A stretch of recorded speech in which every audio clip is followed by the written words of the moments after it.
आश्रम प्रांगण के दर्शन के पश्चात भगवान राम, जानकी और हनुमान जी के दर्शन के पश्चात परम तपस्वी स्वामी राममिलन दास जी के शिष्य श्री नरसिंह दास जी पथिक। आइए हम जानते हैं उनसे आश्रम के बारे में कुछ और रोचक पूर्ण तथ्य। महाराज जी। हाँ, ये आश्रम जो है ये पांडवकालीन एक चक्रा नाम की नगरी है। जिस समय धर्मराज युधिष्ठिर को धृतराष्ट्र ने युवराज के पद पर अभिषिक्त किया था, उस समय उस राजवंश की कोई व्यवस्था थी कि भगवान चंद्रमौली का दर्शन करने के उपरांत ही उस युवराज के पद पर सुशोभित हुए। इसलिए धृतराष्ट्र से आज्ञा मांग करके पांचों पांडव और कुंती उस भगवान चंद्रमौली का दर्शन करने के लिए प्रस्थान किया।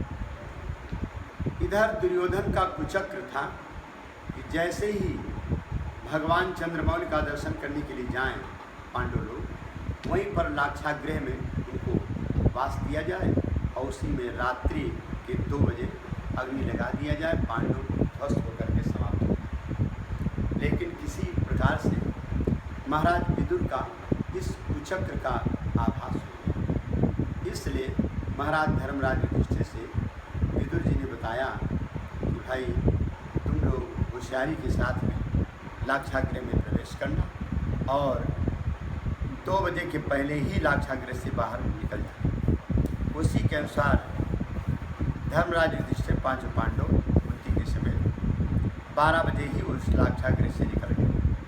जब 2 बजे का समय आया, वहाँ के सेवकों ने अग्नि लगा दिया, लेकिन किसी प्रकार से वहाँ के कुछ प्राणी आकर के उसमें घुस गए और जब लाक्षागृह जल करके भस्म हुआ तो वो 5 लोगों का अस्थि दिखलाई पड़ा। तो दुर्योधन को ये आभास हो गया कि पांडव लोग जल करके ध्वस्त, लेकिन पांडव पूर्ण रूप से सुरक्षित और सचेत होकर के आगे बढ़े। भगवान वेदव्यास का दिव्य दर्शन।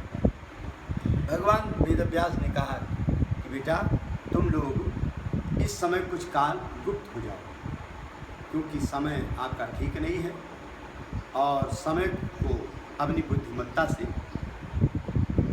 काल का समापन करना चाहिए। इसलिए पांडव लोग सीधे वहाँ से एक चक्रा में आए। ये वही एक चक्रा है जहाँ ये आश्रम धारीधाम बना है। पांडव ने आकर के उस ब्राह्मणी के यहाँ पर मधु नाम का एक दैत्य रहता था। वो नित्य एक प्राणी और एक गाड़ी चने खाता था। तो उस ब्राह्मणी का जब बारी आया बालक का, तो कुंती ने कहा कि माँ आप बहुत दुखी दिखलाई पड़ती। तब उस बुढ़िया ने सारी घटनाक्रम को उजागर किया। तो माँ कुंती ने कहा कि माँ आप चिंता मत कीजिए, आपके पास तो केवल एक बालक है, लेकिन हमारे पास 5 बालक हैं। यदि एक चला जाएगा तब भी 4 रहेंगे, इसलिए आप चिंता न कीजिए, मैं अपने बेटे भीम को भेजा। तो माँ कुंती ने भीम को भेजा, एक गाड़ी चने और एक व्यक्ति को लेकर। जहाँ पर मधु दैत्य रहता था उसकी विशाल गुफा गावर के सामने ही उस चने को खाने लगे और स्वयं बड़े जोर जोर से दहाड़ने लगे। उस गुफा से बाहर निकला और चने खाते हुए देख करके भीम के ऊपर आक्रमण कर दिया। दोनों का मल्लयुद्ध हुआ और विशाल घमासान युद्ध होने के उपरांत मधु दैत्य का वध किया। उसके बाद पांडवों ने 5 शिवलिंग की स्थापना की, पृथ्वीनाथ, प्रचंडनाथ, अमृतनाथ। उसके बाद यहाँ पर परम पूज्य श्री हरि निवासी महाराज जी ने आकर के घनघोर तपस्या किया। 24 वर्ष किसी भी प्राणी से नहीं मिले और उस तपस्या काल में अपने केवल कामधेनु का ही दूध पीते थे। जिन कामधेनु गौ माता की विशेषता है कि वो कभी भी ब्याएगी नहीं, कभी हीट भी नहीं होगी और कभी बच्चा नहीं देंगे और दूध अनवरत देंगे। इसलिए श्रद्धालु निरंतर उस दिव्य कामधेनु का दर्शन करने के लिए आते रहते हैं और श्रद्धालु का तांता लगा रहता है।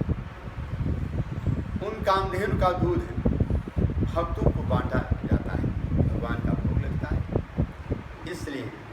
ये दिव्य धाम उन्हीं परम पूज्य श्री महाराज जी के तपस्या का फलस्वरूप है कि अपनी आभा, अपनी छवि और अपनी तपस्या से पूर्ण होकर के जनमानस में अपना विशेष स्थान